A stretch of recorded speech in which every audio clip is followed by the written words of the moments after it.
Welcome back, everyone, to Just a Dude podcast. I'm Nathan, your host, and we're diving into the heart of real-life stories today. We've got an exceptional guest with us, someone who embodies the spirit of resilience, transformation, and chasing big dreams against all odds, Mr. Angel Gonzalez. Angel isn't just another guest. He's a former journalist, turned media leader, turned chef, and now a life coach, speaker, and author. His journey is a testament to how one can transform life's challenges into stepping stones for success. From writing for major publications to navigating the complexities of immigration and career pivots, Angel's story is one of constant evolution and growth. Today, we're going to explore how he turned the adversities of the COVID-19 pandemic into an opportunity for reinvention, focusing on life coaching, resilience, and communication. His book, 17 Faults Parenting Teens, aims to bridge the gap between parents and their children, fostering better understanding and connection.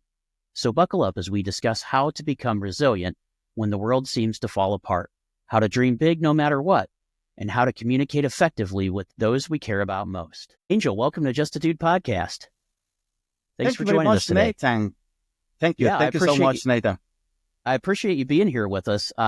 I just wanted to, your background's so unique. I just wanted to give you an opportunity to kind of explain your journey from where you started and how you went through the pandemic and where you are now.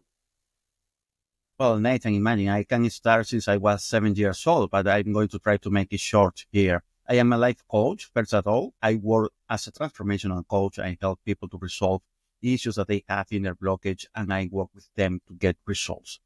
Whether you are in a situation in which you need to overcome any challenge or you need to come back from any pitfall that you experience in life, whether it's on business, relationships, or just for your personal growth, I work with them from different approaches in life.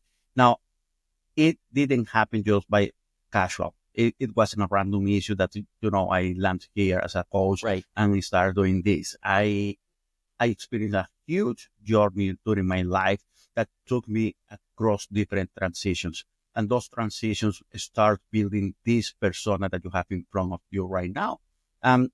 Everything started probably in 2000 when I started working as a journalist. When I started my career as a journalist, I got enrolled into the university, just leaving the high school. I finished high school in July, and by September I was already studying in college. So what's happening is my path, my studies in journalism. And by the second year of my study, I was already working as a journalist. I was working as a junior reporter in a TV channel. Then I went to a newspaper. Then I jumped to another newspaper. I started building up my career until I got burned out. Because journalism isn't an easy profession, nevertheless, in Venezuela.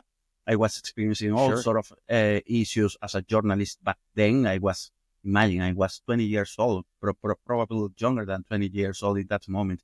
And everything was happening so fast, the social crisis, the political crisis, the violence. So in a moment, I started working as a reporter. And the other day I was already capped by the government. I was working with offices and start creating being part of all this disaster. And when I started looking at it, I decided to just stop that and leave the governmental offices and start doing something completely different from where I could help people with their real needs. So I decided to start a company. It was my first official business. I started a company with an associated, and we create something that was so unique in the middle of the crisis in Venezuela back in 2010. We create a food supplier that was actually affordable, because if you are familiar with the financial crisis of it there, all the prices of products were going up and up every single day.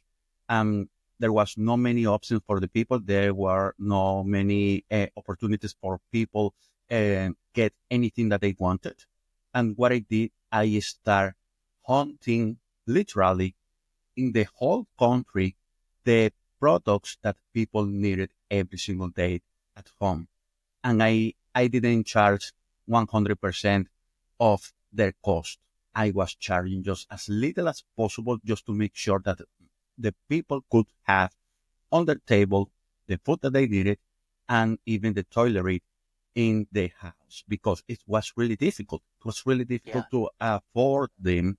It's you needed to go and put yourself in a line for a couple of days just to get a packet of toilet paper, for example. I was Wow. getting all those stuff from everywhere in the country, bringing it to the communities, making sure that it was on the right price, that they could afford it without having to put themselves into a line. Of course, it wasn't nationwide. It was something really focused on certain communities that need it. Sure. But I lived out of it for 2 years. For 2 years, I lived out of this service, and it was really, really fulfilling. From my connection with the people, my connection with the community started with my intention to bring in the reality, the truth about what was happening in the world, about Mhm. what was happening in the country to the people through my career as a journalist. But in service to the people, I decided to do this activity. Afterwards, the crisis went on and up. I had Yep. to close that company at a certain point because it was unbearable, the crisis, Yeah, and I I have to have to assume go that back to journalism. that Yes, you reducing the cost that you had to try to make it more yes, affordable, that probably yes, just made it so expensive for you that, yeah, now trying to do good, you're now hurting yourself because you can't yes. afford it. Indeed, the transport, it was an issue because you doing this activity, traveling the whole country to find the products that people needed, you need to keep the vehicles in right Oh, yeah. state, in a good state of repair. And there were no pieces. There were no pieces to repair the vehicles. Get a wheel.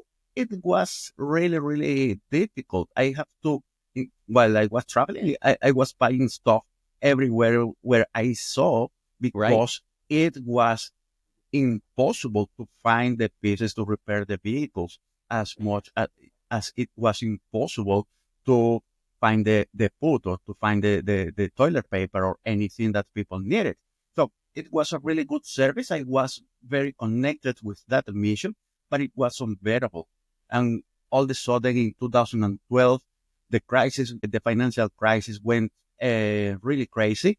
And not as much as it is today, unfortunately, but it was really difficult. And I had to close that company.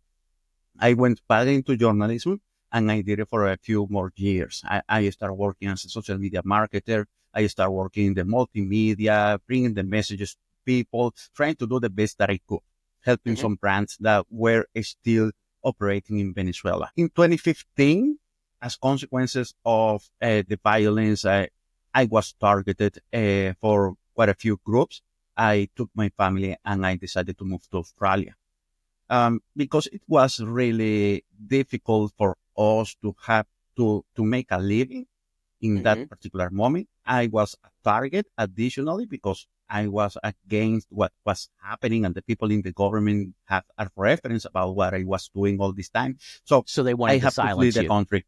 Yeah. Yeah, I decided to leave the country and I came to Australia. But when I crossed the board, I make a decision. Oh, I'm going to tell you this. When I Hmm. make the decision, probably in 2014, I decided not to keep going in the path that I was building. I decided to get myself out of the journalism in that moment, out of the issues, the political issues, the social issues.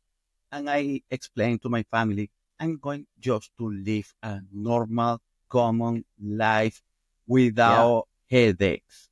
And I Yeah. went to Because I, hospitality.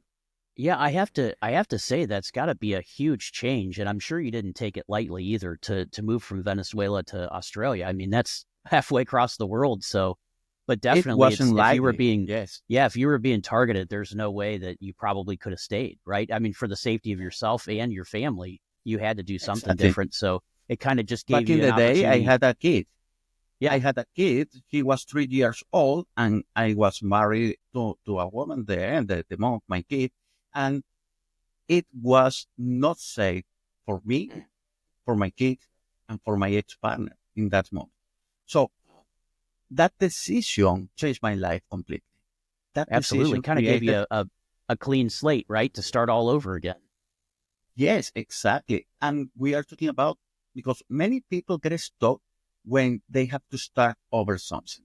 So if you face, for example, failure, if you face a transition, a big transition in your life, people get stuck into this because they don't know how to do it, or they feel scared, or people usually start overthinking about it, what's going to happen, because it's something uncertain. And for me, it was really uncertain. I didn't speak English at all. I Right. started speaking English a couple of years ago. I've been here for 10 years, and I actually get to the point to start talking this way with people with confidence, regardless without any concern about if I was doing properly or not, because I was confident after 5 years being here in Australia. And the reason why is because the same decision that I took to live just a normal life drove me to a point in which I didn't have to communicate with people. I went to Right. hospitality. I become a qualified chef, and I worked in kitchens for 9 years in Australia. The only thing that I needed to communicate was yes, yes, chef, yes, chef. Right. Those were the three things that I have to say. I didn't have to say any other thing. I didn't have to share ideas. I didn't have to leave, build a message, create a structure. No, the only thing that I needed to actually speak in English was yes and yes, check. That's it. So That's all you needed. I lost that part of me for many years, which was the part of communicating. Mm-hmm. I felt that I was dying, my friend. I Yeah, I felt can that I was imagine. dying because I started my journey as a journalist. My whole life was communicating ideas, was talking to people, connecting to people. And all of a sudden, for a few years, the only thing that was required from me was cooking chicken parmas, cooking risottos, and saying, yes, chef. I was That was dying it, huh? emotionally, mentally, everything. And I started looking for options. I started looking for a getaway there. And COVID happened. COVID Right. happened in 2019. I'm So going to yeah, tell you talk about, something, Nathan. yeah, communication was already a struggle. Now COVID-19, where they take everybody and say, get away from each other. We went to lockdown. The only people that I was talking to was my wife and my kid, and I didn't have the command of the language to find a different job. In lockdown, where the jobs opportunities were really, really little, really, really low, Yeah. without income, with a family to feed, and not being able to communicate with people. In that moment, I understood that if the pandemic don't kill me, this limited this limitation that I have is going to kill me, because I won't be able to get a job. I won't be able to get a life again just Mm-hmm. by saying yes and yes, check. I enrolled myself into a counseling diploma. I needed that help, and I found a way studying it to help myself to go through this process. I enrolled myself into a counseling diploma. I start hanging out with the Tony Robbins people. Mm-hmm. I went to the first UPW virtual. I was there, and then I got all sort of information relating to coaching. I was listening every single day, hours and hours and hours of recording regarding coaching, regarding personal development. I started listening all sort of podcasts, everything that I could listen just to get information and education. And what's happened? I start feeling confident to speak because I was able to understand the language. I Mm-hmm. was able to understand someone like Tony who speak 1,000 miles an hour. Right. Yeah. That morning, when I understood everything that he was saying, I feel confident to start communicating and to start changing my life. My friend, I start working hard on my on my counseling diploma. I start working hard on coaching. I start building a brand. I open few accounts in social media. I Mm-hmm. enroll myself into different certifications you know, I got engaged into this process so deep that became, I started becoming that person, that the coach, the one who was concerned about the mental health of the people, the one who was concerned about the personal growth of the people, the one who was concerned about raising a kid with self-awareness. So Mhm. everything came together in that particular moment. And And you I know, start it's building up this. Yes. yeah, and it's kind of amazing because you can even see as you built into this, you're still using your past of wanting to help others and communicate and get that information out there. And now you've come into being a coach on your own, which is kind of Yes. that's pretty amazing to consider that you went through all these changes, went halfway across the world to flee from the challenges and the targeting of your home country, and knowing no English, learning it, Yes. enrolling in a program. I mean, that if that's resilience, if I don't, if that's the definition of it, if I've never heard it before. Exactly. If you look at what is the resilience concept, the resilience concept is the ability that people have to bounce back or to bounce forward from a pitfall. And Mm-hmm. I'm telling you, I felt that I was dying just saying yes, chef, and cooking chicken parmas and risottos and pastas. I'm not gonna lie, I enjoyed so much what I was doing because I am passionate about what I'm doing. If I'm going to jump into something and put everything that I have in myself to make sure that things happen the right way. So I learned the career. I learned the path as a chef, but I was dying inside because communication is my thing. Yep. And you Communicating didn't. with people, connecting with people, and I couldn't achieve that in kitchens. Indeed, Yeah. it was a huge burnout that I experienced working in this particular Yeah. role. Because it's almost in the kitchens, even though there was other people there was no human connection because you couldn't effectively communicate with anybody other than saying yes, chef. Yeah, exactly. Of course, you build relationships, but there is something that most people will understand when you are working in a place that you don't feel yourself, that you don't know what's happening, but you know that you don't belong to there, you Mm-hmm. don't belong to it. Then building relationships is more difficult for the people who have similar experience to mine. Not speaking the same language is make it difficult. Mm-hmm. Dealing with all the characters is difficult, and particularly the kitchen have some traits, some characteristics in which the mood of the people change every 10 seconds because of the Yep. dynamic of the job, the Mm-hmm. fast-paced environment, or the heat of the kitchen. So Oh, many geez, things yeah. happen in there that create these emotional changes all the time. And additionally is the commanding because, there are people who try to keep the teamwork as a brigade, something military. And these type of commands are not well received for everyone.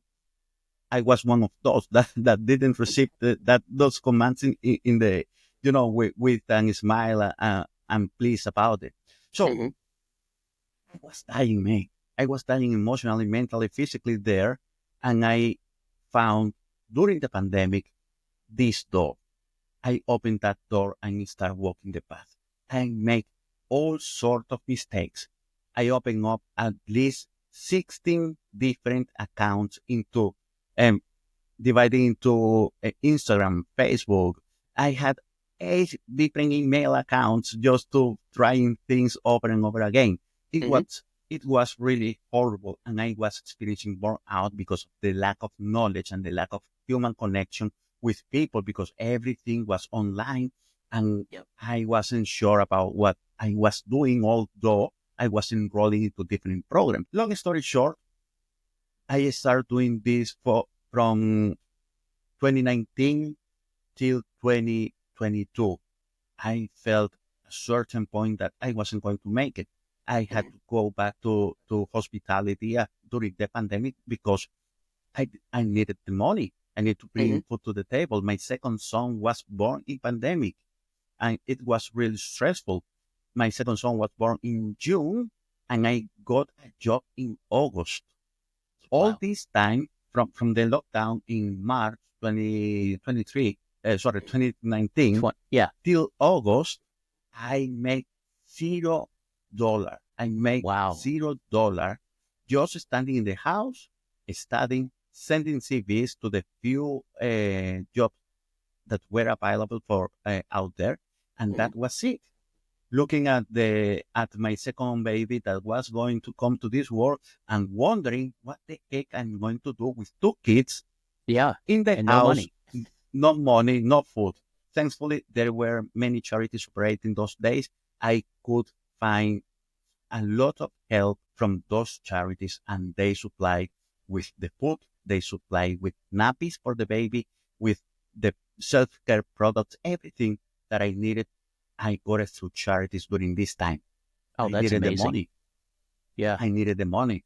And I got this job finally in August, and I stuck on it. I was stuck in this job until October 2023. I went through a process in which they try every single thing to break me down. Why? Don't know yet. I'm trying to find out why they did all this stuff. But the psychological war was every single day. It was horrible.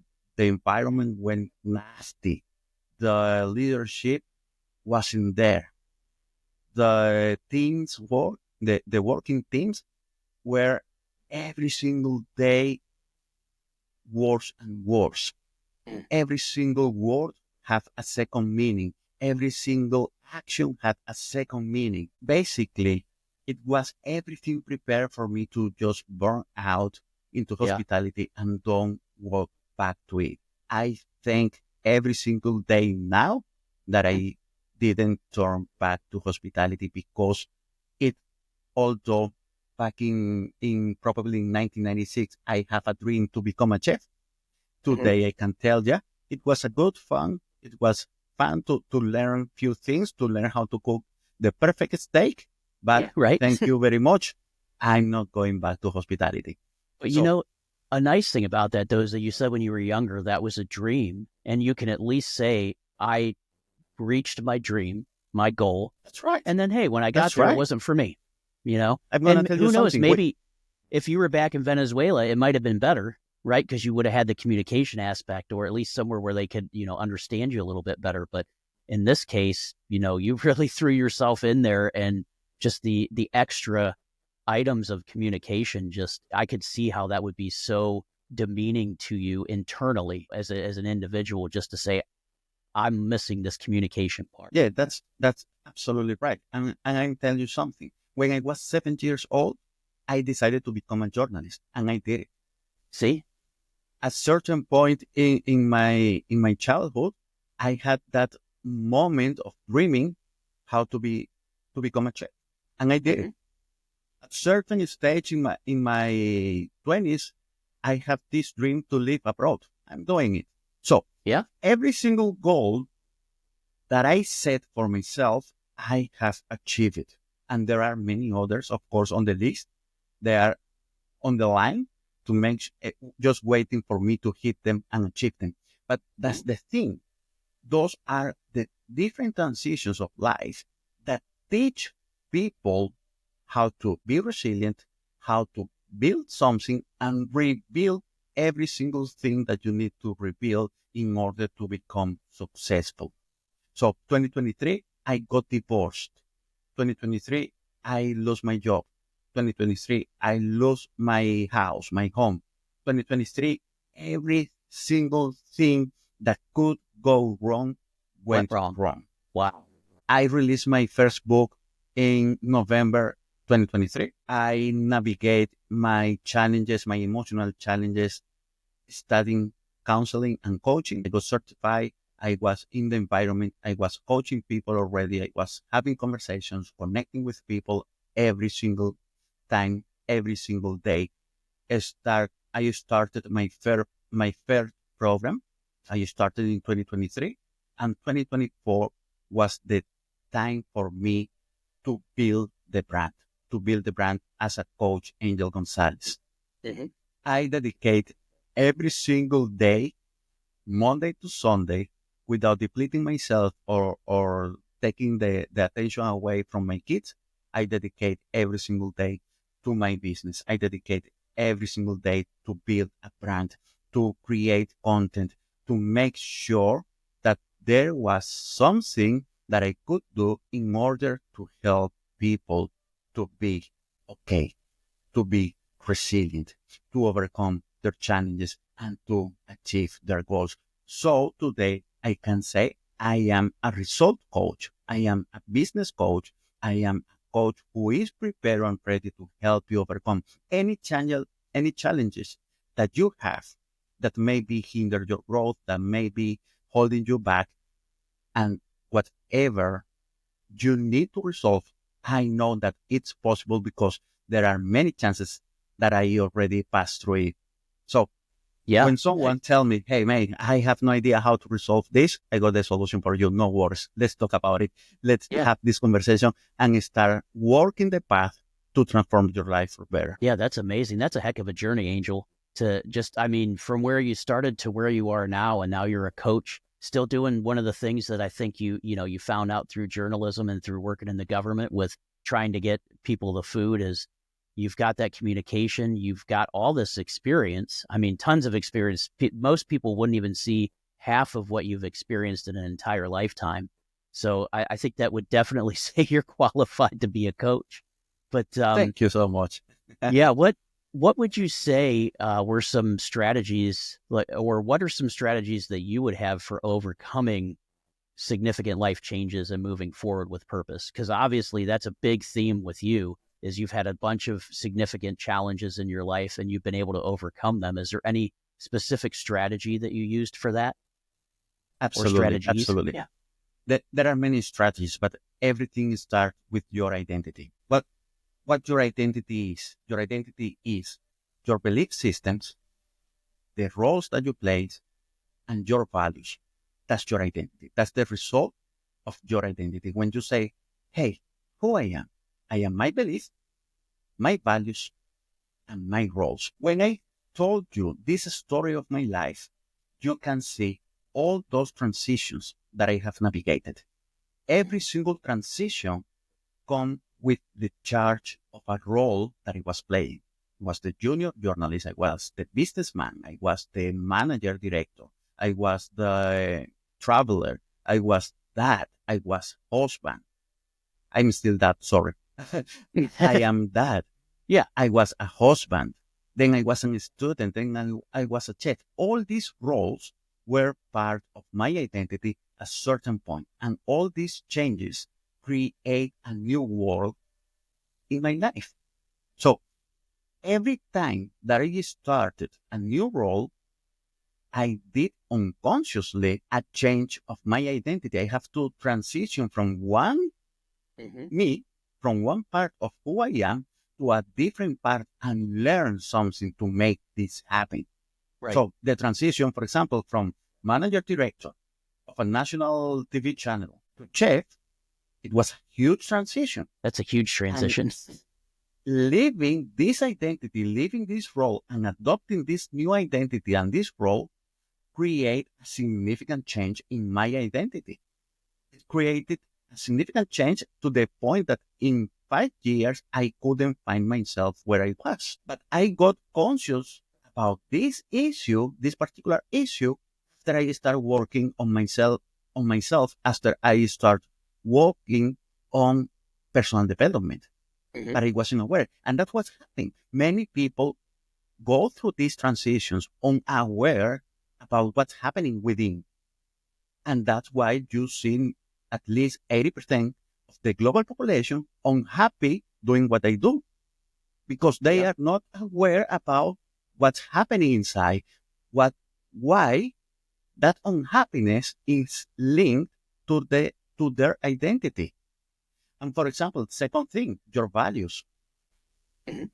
I can bet that 90% of the global population is unaware about their values. What are the three values, the core values that you live for? That everything that is beyond those three values is not part of you or is not accessible to your life. I have 6 core values, and anything that's coming beyond that can violate those values are not part of my life. And that's how solid my identity is. I don't allow anything that can violate any of those values be part of my life or being in my life. In that way, I make sure that I am authentic every single day and I can live a life knowing that truth speaks through me. Does it make sense? Yes, absolutely. Yeah, I mean, aligning your life to your values, or, well, I guess first finding your value, right? Or the values that you want to live by, and then living by those and making sure. I love that. I mean, I don't know anybody who could not get behind that idea. That's a great idea. Yes, absolutely. Thank you so much. And the thing is that whether you are aware or not, you have values. And that's the other part. There are people that you can ask them, you can finish today your job with me and go outside and ask to your operator, to your family member, hey, what are your 3 core values? And they probably will say, well, maybe for me is XYZ. For me is respect and love. That's the core 2 values. Everything out of the respect or love, we can have a conflict, because if you violate the respect value, my value of respect, then we are not in synchrony to have a good relationship. If you violate my value of love, if you come with hate, we are not a good match to have a relationship. Does it make sense? Absolutely. So when people understand this intrinsically, they start working on themselves more consciously and they can grow. But what's happening when you are unconscious about it? You start living by the values that the people around you set for yourself. So if you are in a nasty environment, you become part of it and you live by those values, whether you are conscious or not. If you are in a violent environment, you are part of it and you live for those values. What's happening with the people who experience domestic violence? What are the values of that people? They probably wish and dream to have to deserve at some point in life respect and love, but they are in the wrong environment where they get hit every day, when they get manipulated every day, where they get all sorts of negative consequences just for being part of that environment. And those are the values that they live for. Hate, bullying, probable fear, those are the values that they live for every single day, but they are not aware about it because they just live it. They just experience it every day. They're a product of their environment without Exactly. thinking about it. They're just letting it in without thinking, what do I really want to be? Exactly. And that's part of this journey, of the growth journey, of the personal development journey. It's being aware about who the heck you are and what you want in your life, because you need to understand you become the average of the 5 people you spend most of the time with. So if you spend most of the time with the people that abuse you, you become that, and you will abuse someone else's, whether it's your kid, whether it's your mom, whether it's your direct family member. Because when you are in a relationship, I'm talking about domestic violence, when you are in a relationship in which someone is abusing you every single day, what's going to happen next? You will abuse your kid. You will abuse your direct family member, You because pass it on. that's what you live. That's what you experience. That's the value that you are experiencing every single day. And that's why this model also replicate and multiplicate every single day. What we want is to multiplicate this model, the model of personal development, the model of personal growth, the model of being and becoming and learn how to be resilient. In that way, we foster more opportunities to grow and improve the quality of the life of the people in this society. And that's what I bet for. So how, in those situations, how do we become resilient when the world falls upon us like that? I'm so glad that you asked me, because I'm going to explain you this way. I talk about resilience exactly under that frame. I speak about resilience how to be resilient when the whole world coming to you, and you are like this trying to hold everything. And many people, the whole world experiencing 2019, and every single day someone is losing a job, someone is getting divorced, someone experiencing any sort of violence, someone is experiencing something in their life where that make them feel that the world is coming upon. Now, first thing is be aware of the issue. This is happening. This is happening. It's not a story. It's not a lie. It's happening. Mm-hmm. This is what's really happening, and I need to be aware of it. Number two, be aware of what's happening inside you. So what I feel, what I am experiencing inside, what emotions this is generating in me, and what can I do? Those three questions are, those three topics are a must to be aware about what's happening. Now, the point here, and I want to illustrate it this way. Did you watch Rocky? Yes. The movie Rocky? Did you watch all six? I think I have. Yeah, I think I have.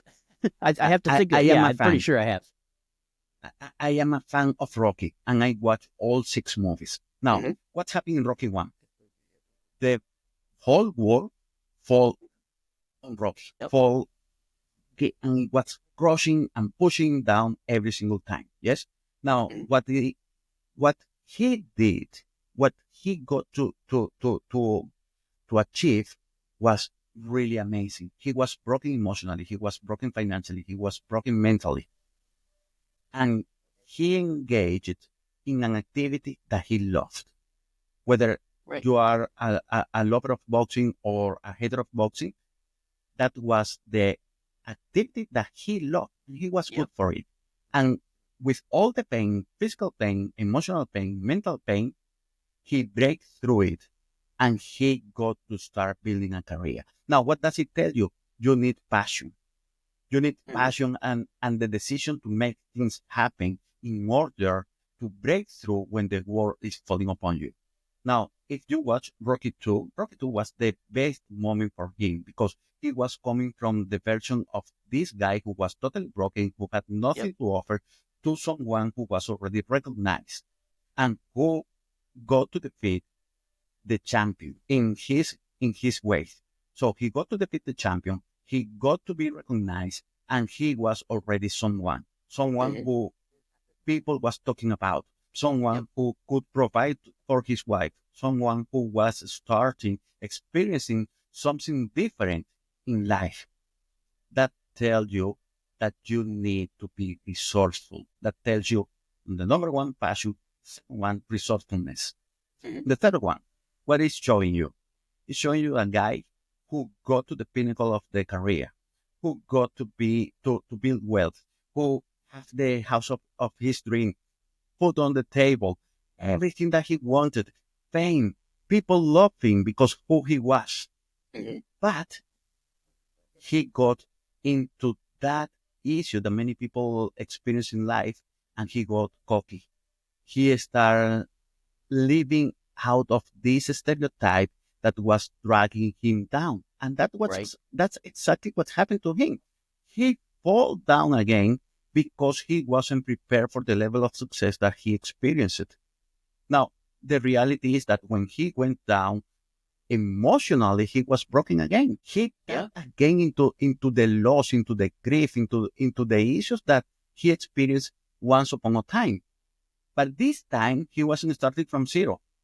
He was already Rocky. He was a referential for the people. So he could rebuild himself and start and understand, hey, what I miss in this movie, I miss the training.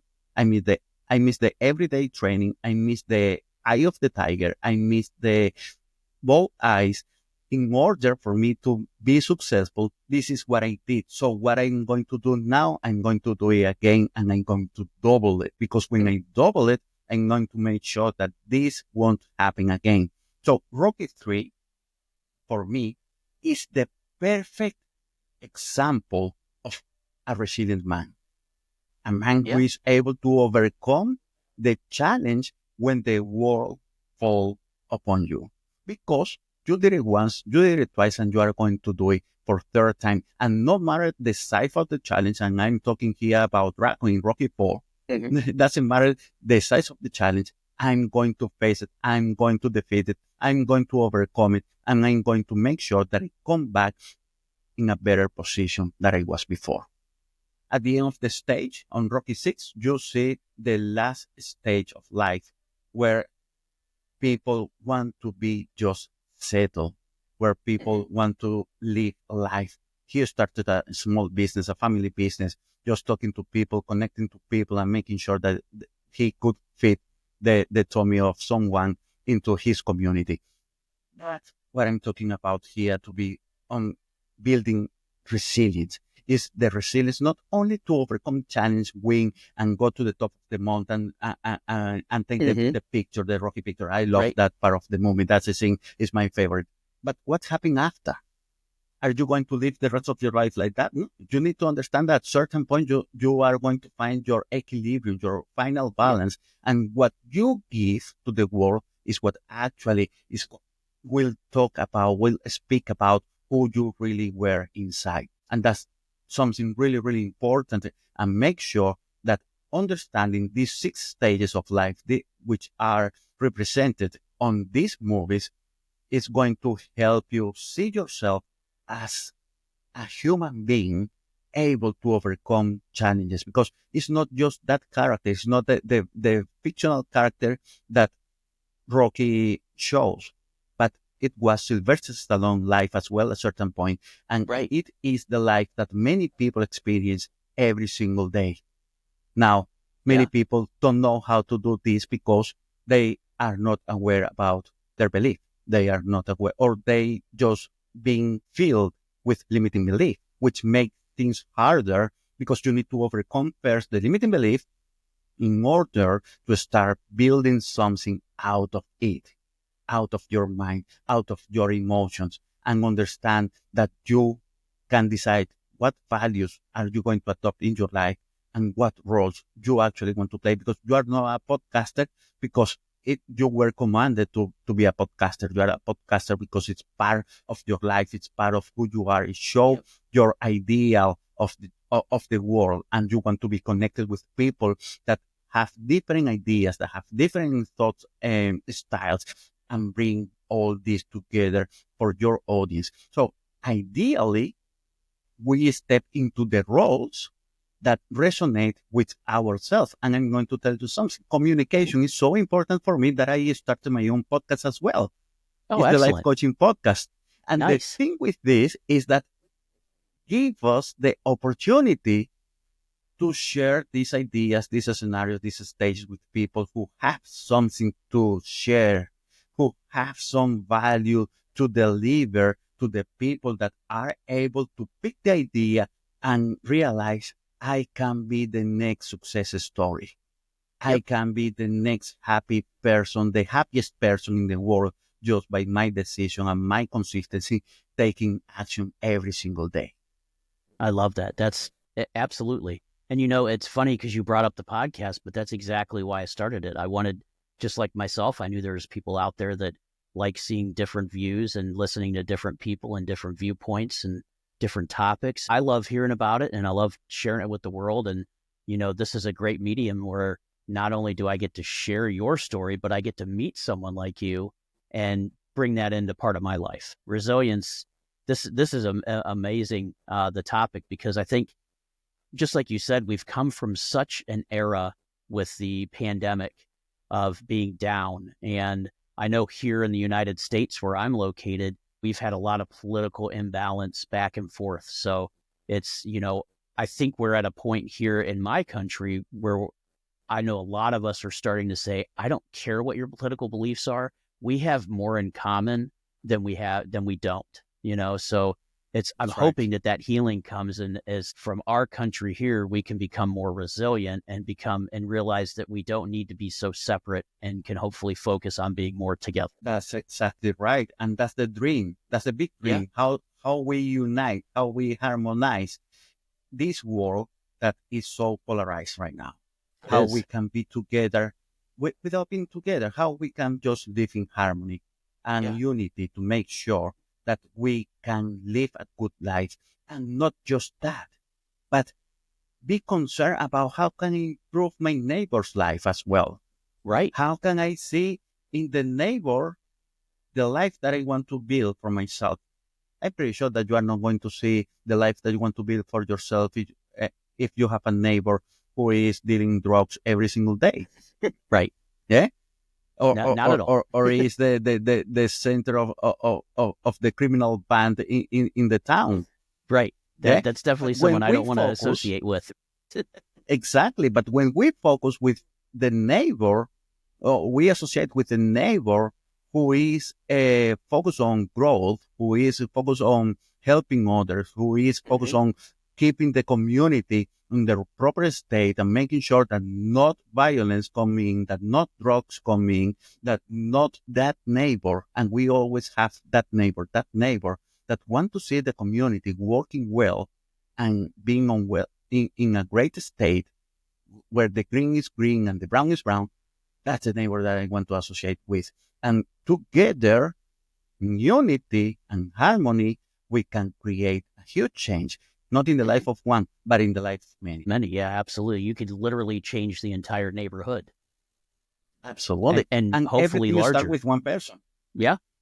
And that was my thing when I thought years about starting a podcast, and I said, well, what's one voice going to say? But you never know. One voice, this show could reach, thousands or millions of people and your message come up. This could change the lives of somebody. And that's exactly what you're saying. Our neighbors now are globally, because anybody who listens to this podcast when it comes out is going to have the opportunity to remain or figure out how to become resilient and start building those positive communication types and relationships with people. Exactly. I'm going to tell you, you don't need to experience the worst of your life to become resilient. You don't want to wait until that happens for you to understand that you can make a change every single day, that you can live your life, the best life possible every single day, just by the power, employing the power of intention. If you employ the power of intention and you decide that today is going to be the best day of my life, regardless what the challenge is, you are going to have that experience because life is the compound of every single moment that you experience. So you are intentional in building those positive moments in order for you to experience the best life possible. We have only one opportunity, and this opportunity, we need to use it wisely and live a great life. Because why do we have to live in violence? Why do we have to live with all these issues that are happening in the world when we have the capacity, the unlimited capacity to create the results that we want for our life, to improve the quality of our lives? And that helps make us, and even just improving ourselves helps make us a positive role model, so to speak, for those around us. Exactly. And that's the legacy that we leave.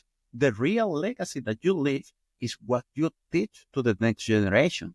What do you want to teach them? Do you want to teach them violence? Do you want to teach them addiction? Do you want to teach them every single vicious that is damaging this world? Or do you want to teach them how to be resilient? Do you want to teach them how to navigate the life as it is and how can improve them? I say to my kids every single day, you are a leader. You first are the leader of your life, and you need to learn how to lead, to lead yourself properly. And secondly, you are the leader of the group that you engage with. Not because you need to be the boss or because you need to be ahead, because every single one is a leader that if you put everything together, you can create something marvelous for this world.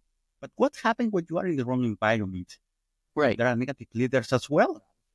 But we need to focus on how to build positive leadership rather than keep replicating and multiplicating those negative things that are still causing damage in the world.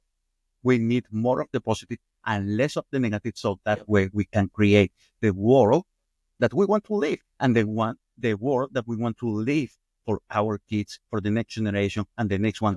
What if we start thinking about what we can do today in order to secure the world that's going to stay for the next 5 generations. Yeah. If you wake up this morning and you ask yourself, hey, Nathan, what can I do today to secure that the next generations have something valuable from me? Boom, you start your day working with purpose. The first Yeah. question that you asked me before. So how I come back when the world is coming on top of me and no purpose? Ask yourself, what can you do today that can secure the world for the next 5 generations? I say, I assure you that you will wake up with purpose every single day, because you will find out that there is not small action. Every single action is big when there is intention in it. And if Yeah. their intention is to create the positive change for the next 5 generations, I'm telling you that you will do your job with more passion, with more willingness and emotion in order to bring the result that you want. You get yourself into a nice positive mindset to start your day, and then just let it take wind and go and move. That's how it is, my friend. So with this resilience, and then obviously we want to improve ourselves. So what is there's got to be an importance of some ambitious goal setting, right, to make consistent progress. Do you have any recommendations for the listeners on that, on how to make ourselves better and to set those goals for that progress? So there is something important that I want to rescue here in this question. This was a debate that I had this last week with another group of people that I was Mhm. working. There are people that think the wrong way out of that statement, how we make ourselves better. And I was talking with this specialist, and he said, well, if you want to make yourself better, it's because you feel that you are not enough. And I want to tell you this, and for everyone that's listening that resonate with that idea, making yourself better means that you have achieved certain point and you want more, and you achieve another level and you want more. It doesn't mean that you are not enough. It means that you want more of the best, that you want more of yourself, that you can demand yourself to improve every single day. And that's why it's called continuous improvement. You can Mhm. improve every single day, so every single day you are better. And these people were telling me, no, but that means that today you are not enough because you are thinking how to be better tomorrow. No, it means that today you are good and tomorrow you're going to be great. And tomorrow you're going to be good again and you're going to be great the next day, because you are focusing on just a continuous improvement. You are focusing on making sure that you are up to date with your emotions, with your mental state and your physical body every single day. And if you are a spiritual person, please go for it. Keep improving every day, because we need people who is focused on the positive spirituality that create, that shape this world in all 4 dimensions. Now, Yeah. back to your I love question. the way you said that, though, because talking, when you first said that, is you're trying to better yourself because you don't think you're good enough. And that resonated with me, because I was like, well, I suppose that could be, but I love the way that you said it better, is because you've reached a certain level and you just want to get to the next level and just keep Yes, building exactly. and building. Yep. I love that. Thank you, Nathan. And that's part of life.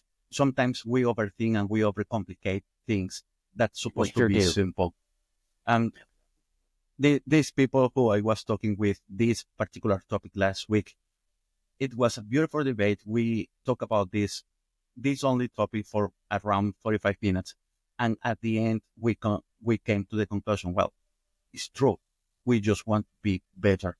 We, Mhm. we, we, sometimes people get so root into that limiting belief of not being good enough, that something that is present in their life for the whole life.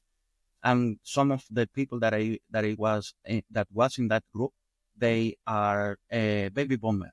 So Uh, this generation that is tough, that they came from a really bad time, but those limiting beliefs were rooted in such a way that is so difficult for them just to break them and understand that they are much better than they think about themselves.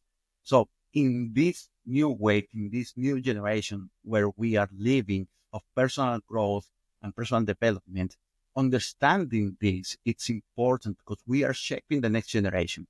Right. We are shaping the generation that it's going to take over and create all the changes that we could dream 10 years ago, 20 years ago. Today, we are in the era of robotics. Today, we are in the Mm-hmm. era of commercial space trips. We are in an era of AI. Yep. I was listening John Assaraf a couple of days ago. He was telling, well, it is expected that robots are going to, or AI is going to be more intelligent than the human being in just 2 years' time. So if AI is going to be more intelligent than the human being in 2 years' time, don't you want to be motivated to keep working on yourself and growing so you don't allow AI or a robot to make the decision for yourself? Yep. Absolutely. I want to make sure that I know who I am, that I am married with my values, my identity, my life, in order to command the AI and not allow the AI command me. Because if we are talking about living by yourself on your own terms versus living by default, so are we going to change this particular issue just in matter of because of AI, or are we are going to make sure that we can keep commanding our life, that we can keep our life under our control? And that's the Yep. thing. I love AI. I serve myself of AI every single day. I want to get my robot to help me to clean the house, but I want Right. to make sure that I ask the robot to clean the house, not the robot ask me to clean the house. Does it make Yeah. sense? Exactly. Absolutely. Yeah, I think it's funny that you bring that up. And I know we're talking about resiliency, but I think that's a big fear with people is that AI will take over. And I think what you're saying is if we continue to build ourselves better, we can ensure that AI will be a useful tool, but will not be a tool that uses us. Exactly, exactly. It's important. It's important from the perspective of growth. It's important from the perspective of understanding that we are an extraordinary race. The humanity is an extraordinary race, and we have the capacity, the unlimited capacity to create AI. I know. AI didn't come by itself. We It did. created. We are the creators of this technology, and it's part of our evolution. I believe in that. In that relationship is merged the creation and evolution. So that's the big evidence of this. We created the AI and the robotics. So Yeah. we have an unlimited capacity to create the world where we want to live. Now, what type of world are we are going to create? What type of Right. world do we want for our next 5 generations? What type of world we want to live? It's important when you were asking me about how to set those goals. Yeah. Think big.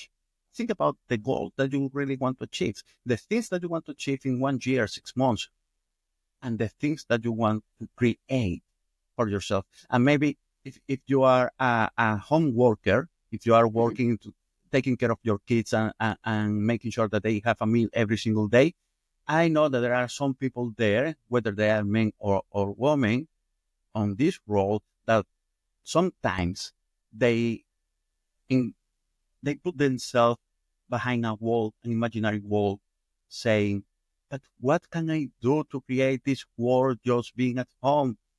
My friend, that's the most important job in life Absolutely. because you are taking care of those lives that And shaping will the next be out generation. there, Yep. shaping the next generation, shaping their mindset, their emotional beings, their spiritual beings, feeding them every single day to make sure that that human being grows healthy emotionally, physically, and that human being will be able to interact with that society, whatever we're going to live, to interact with that society to shape the world, to be Yep. part of this humanity, of this global population that are shaping the world. Now, when I'm talking about setting goals, I'm talking about what are the things that you want to experience? What are the things that you want to attract to your life? What are the things that you want to create in your life, whether they are in 5 or 12 months or 5 years or 10 years? Create that vision for yourself and the people that you are going to impact. So in that way, you create compelling goals that are engaging, that can excite you and can motivate you to go towards them. That's the main idea of setting goals, because if you set as a goal something that don't really matter to you, that doesn't create any emotion, Right. are you going to be motivated for them? Absolutely not. No. No, no. But when I was working as a chef, I wanted certain set of knives. My goal was doing the best that I could to get those knives and grow in order to use those knives in my next role, because I was a good chef. I already left that part of my life behind, but that was a real goal that I set for myself at certain point when I was working on that role. Was it exciting? Heck yeah! I wanted to showcase my skills as well Right. at certain point. But the thing is, you want to do something for yourself and for the people that you can impact, that create that emotion, that excitement within, and you can move towards them. Because otherwise, you are going to set a goal, and that goal is going to end up in the rubbish bin, Yeah. and that's it. And you keep living a life that might not be satisfying or as satisfying as you want. Does that make sense? Absolutely. Absolutely does. Yeah. I mean, I don't know why you would set a goal that didn't mean much to you anyway, because then it's not a goal. It's just, I don't even know what you would call it. But yeah, generally, and I think that's great that you call that out too, is that we should be setting goals for ourselves, not letting others set goals for us, individually, personally. And we should put good thought in those and make sure that they excite us so that we actually have an opportunity to meet that goal. Absolutely, absolutely, and that's the magic, my friend. When you set up a goal that it's really exciting, you do everything that you can do in order to achieve it. That's how I got here. That's how I have the opportunity to speak with you today. Mhm. I'm in Australia, coming from Venezuela, long time Yeah, ago, and we got to meet today here in your podcast because a goal I set and a goal that you set a certain point absolutely. that encounter in this realm, in this timeline, and that's how we are here talking to each other and with expectation to bring this message to the people out there, to your audience and my audience, and replicate this message as much as Absolutely. possible. Yeah, it's amazing because it is two goals coming together to make an opportunity for someone else to learn this knowledge, learn how to become resilient, and shape their own lives, the life that they want to live, not necessarily the life that they may have been given, but the life that they can live. And I think that's what's great about your story is you truly show that if you put your mind to it, you could do whatever you want, even if that Yes, includes moving across the world. yes, yes, absolutely, absolutely. Communication, we're talking about ourselves, but we also talked about neighbors. And I know we're probably going to talk about kids here pretty soon because I know you wrote a book, How to Communicate and Connect with Your Kids. So what, what are some good ways to communicate with others, whether it be, our peers or our children? I'll let you take it from there, or whichever way you want to go, or you could do it all. Thank you. Look, Tenta, thank you for asking me that question because it's so, so important. Look at this. We communicate every single day. Every single day we are communicating, whether it's through words or body language. We are communicating something all the time.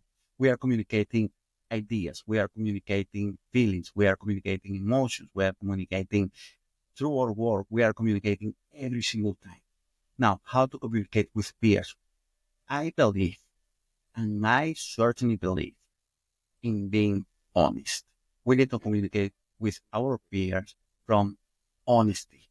We need to communicate with our peers with the intention to create an honest conversation, an honest space in which we can exchange ideas or information that is going to fit with the things that you want to produce. So how do we communicate with our peer? With respect as well. We need to understand that we are communicating with another human being and we need to be respectful. We need to be compassionate as well, because sometimes people want to communicate from a state of mind in which things are just straightforward, and I am guilty of that. things are just straightforward and there is only one point of view which is available. I'm not guilty of that. You communicate with a peer, you want to be compassionate because you don't know what's happening in that life. You don't know what's happening in that world. And you want to communicate in a way that that person, that other human being just understand that you know that something is important for you right now.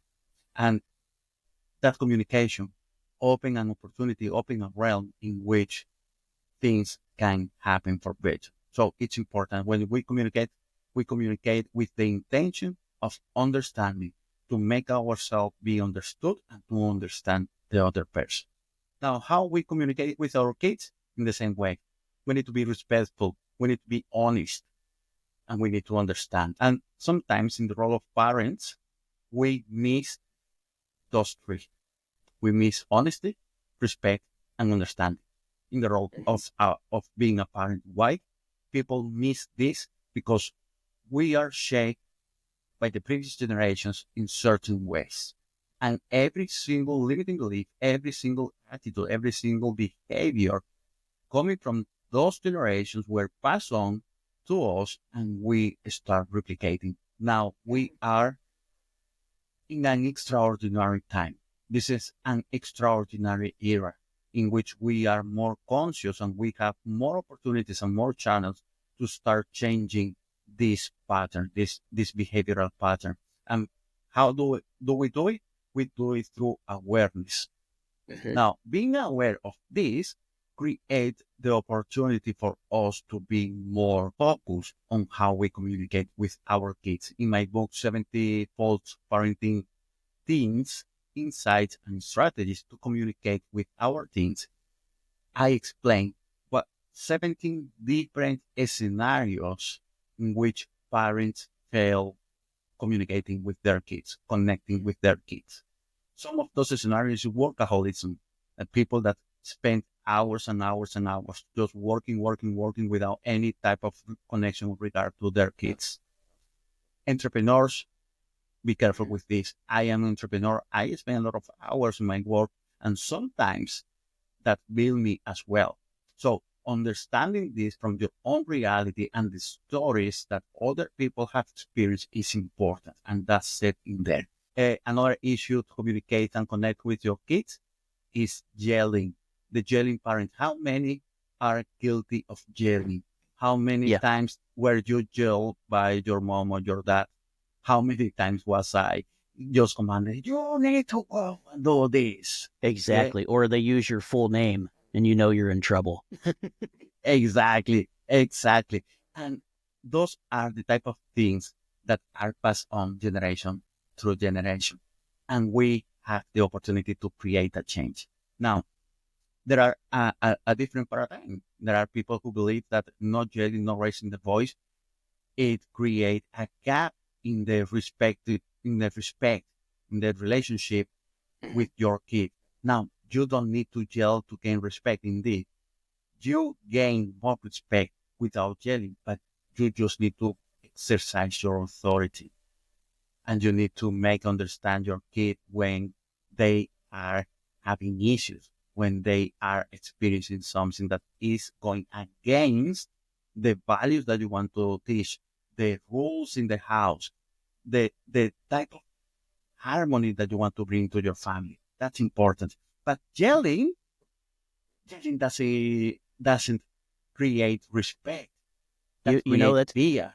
It's such a great point too, because even as adults, I'm sure you working in business, being a business owner yourself, working in a kitchen, we're the same way.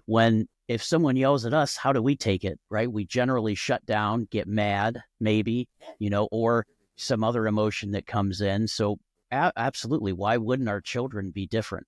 They're just little versions of us, right? Exactly. What does it create? Anger, fear. Yep. People shut down. People sadness. don't want to absolutely. be there. Exactly. Those are emotions. Those are emotions that shape that human being. What do you think that human being is?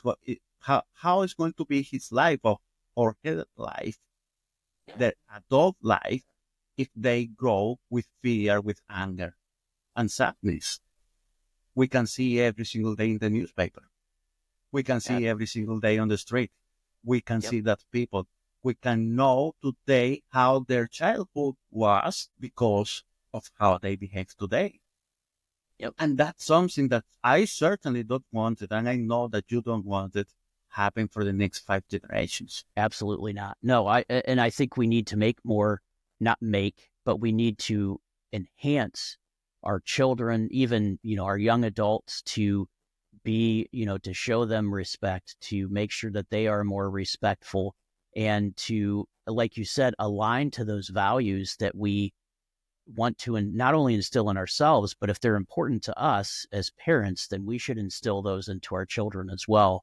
And if we're yelling at them all the time, that's definitely not going to happen. Probably not easily anyway. That's right. That's right.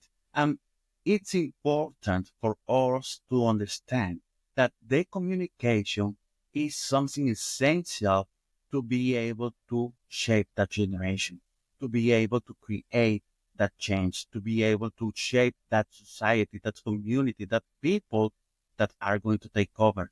What, again, what is the quality of the world that you want to leave for the next generation? What is the quality of the society that we want to leave for the next generation? How do we want the society run over the next 50 years or 100 years?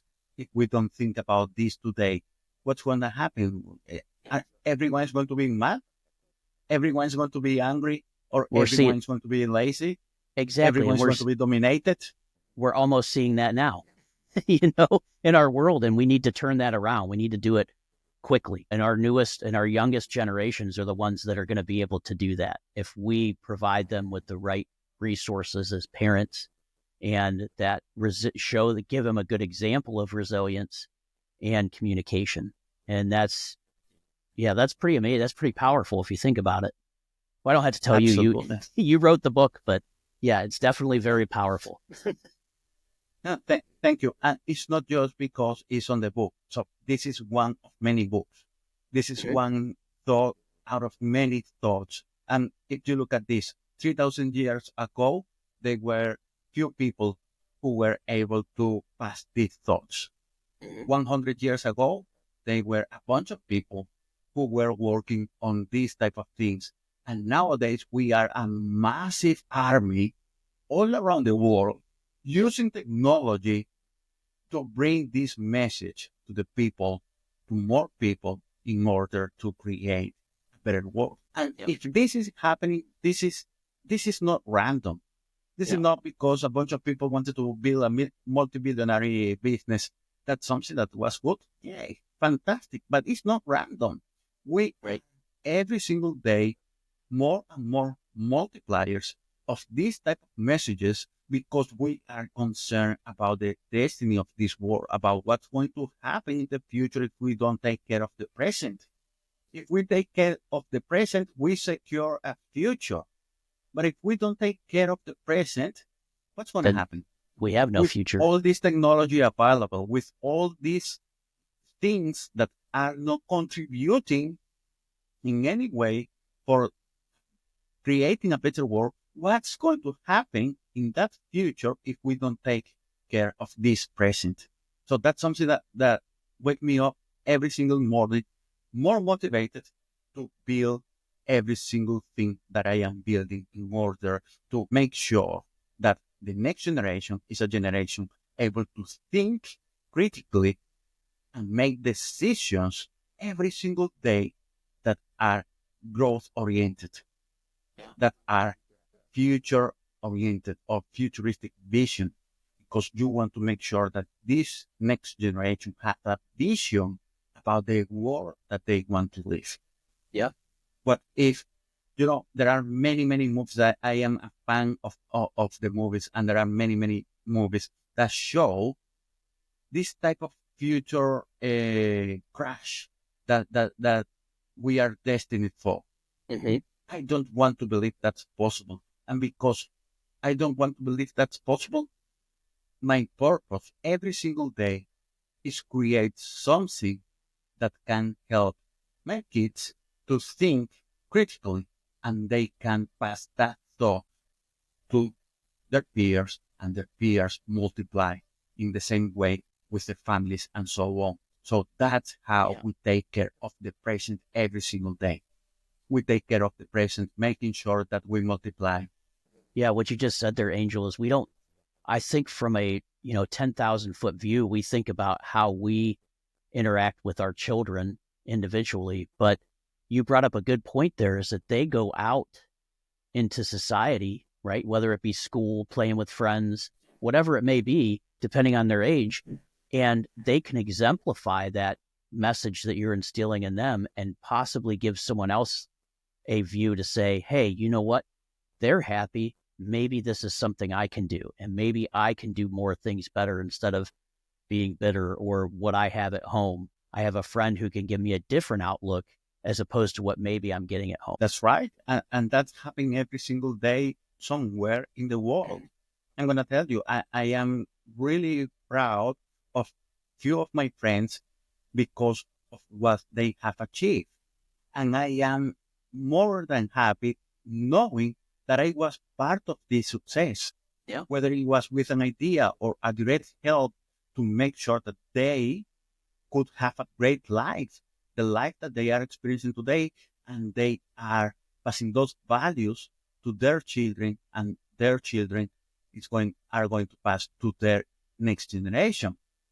So if I think about what I have achieved indirectly, impacting the life of a couple of friends that are shaping their communities, who are shaping the world where they are, where they interact every single day, what if more people consciously on this to make sure that we shape the world in a better place every single day?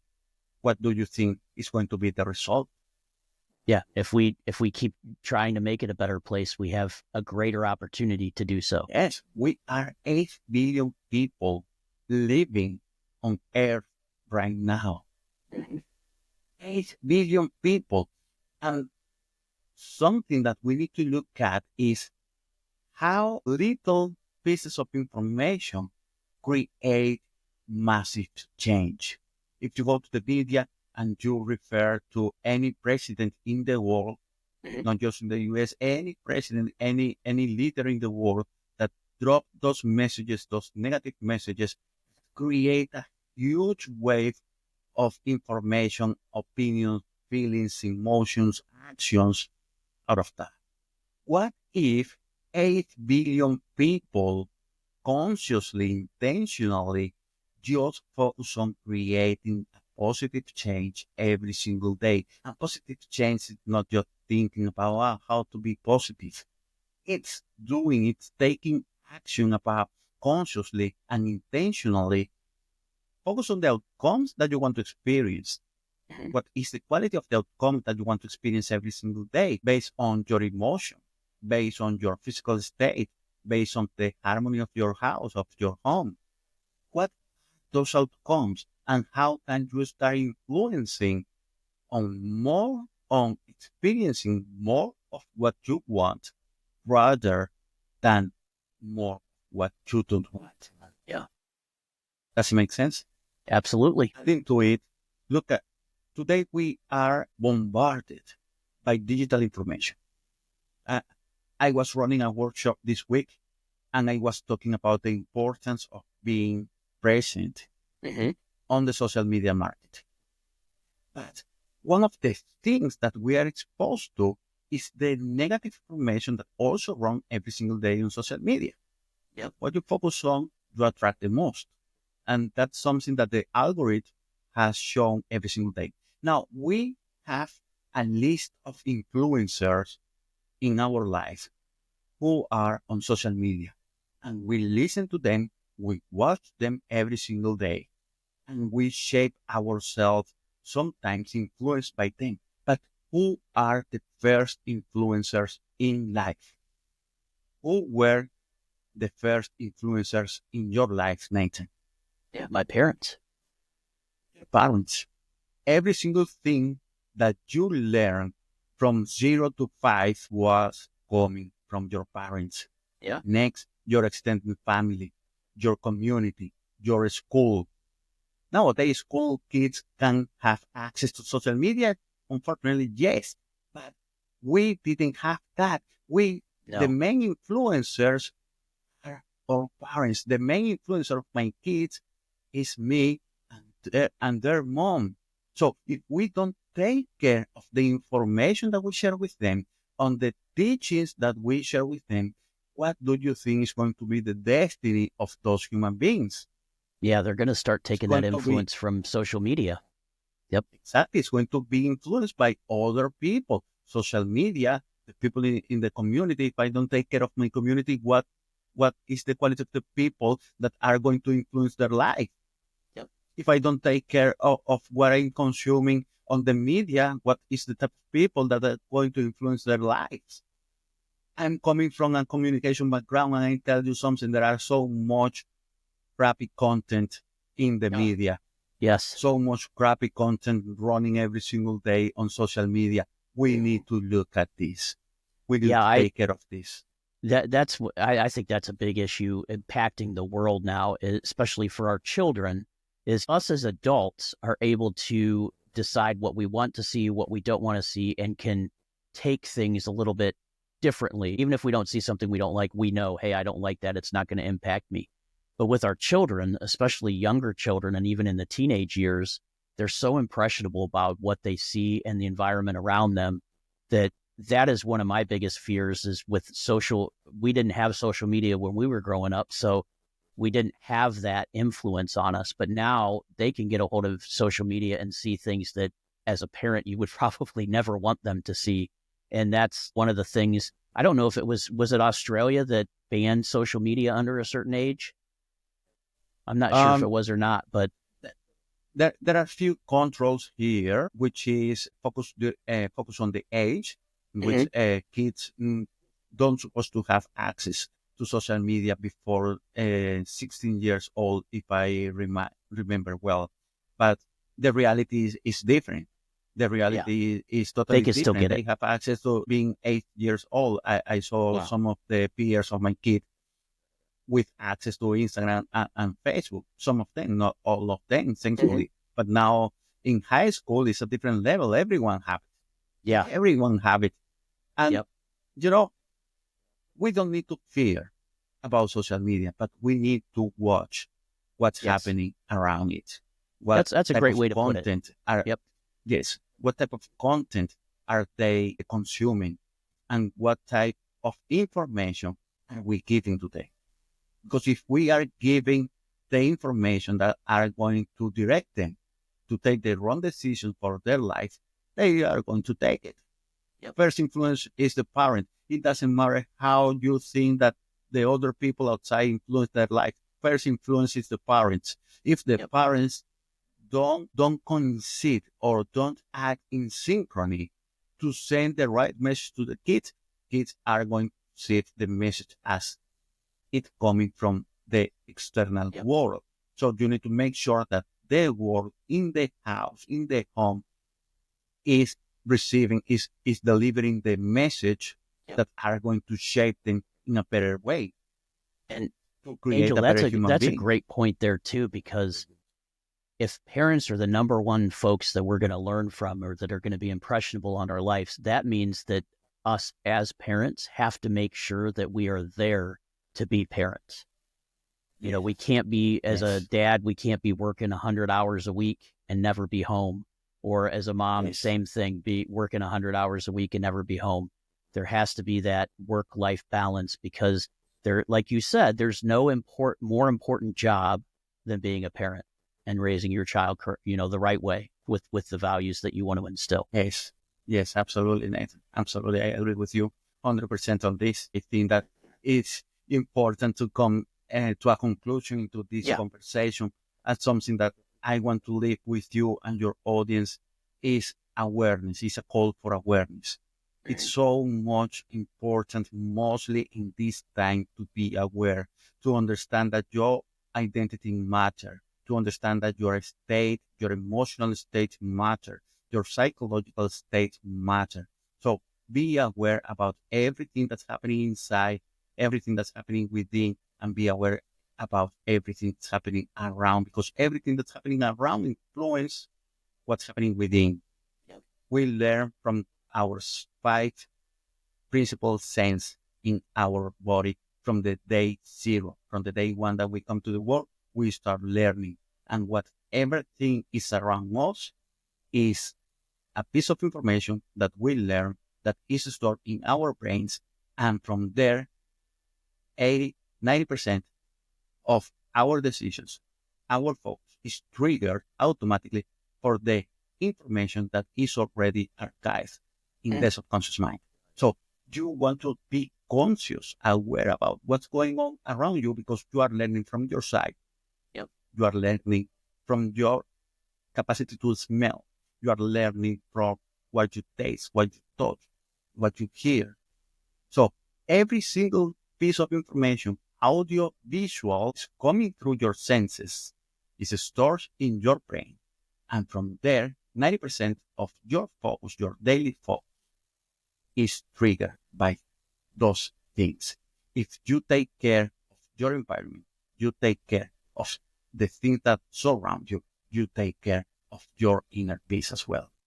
If you take care of what you are feeling, what emotions that you are experiencing, and what are the emotions that you want to experience, you take care of your whole life. So this is important. Awareness about what's happening within, what's happening outside, because that outside influences what's happening within. Yep.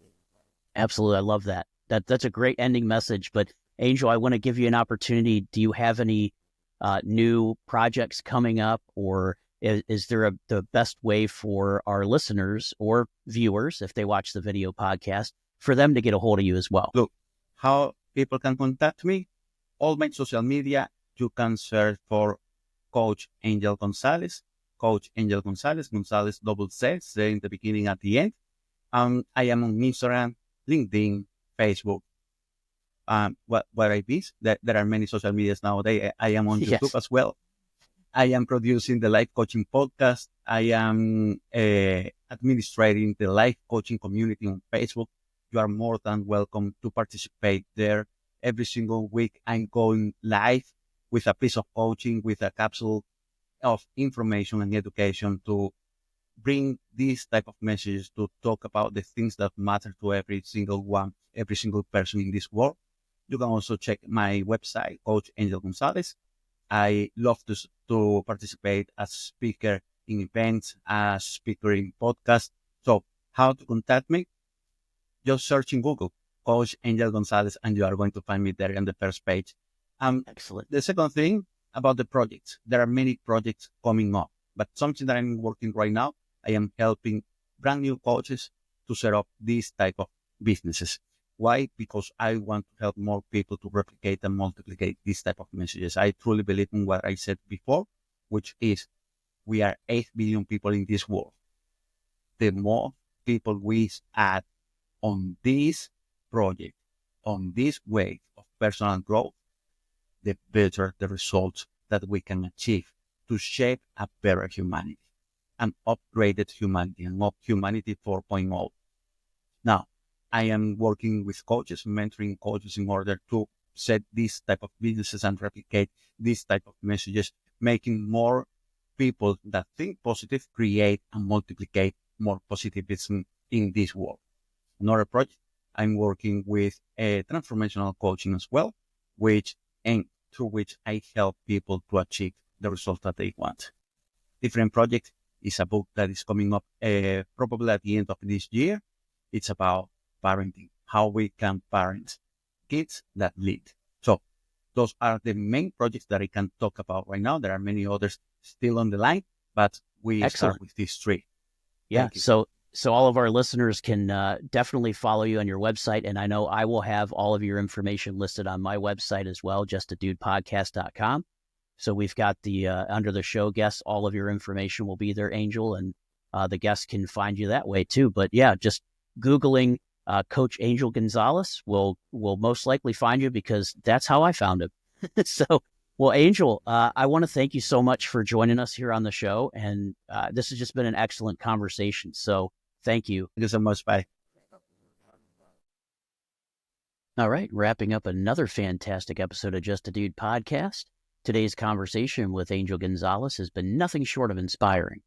We've journeyed through his incredible career from journalism to life coaching, diving deep into the essence of resilience, transformation, and chasing those big dreams. We talked about how to bounce back when life throws you curveballs, navigating through major transitions with grace and purpose, and the art of dreaming big while making consistent progress.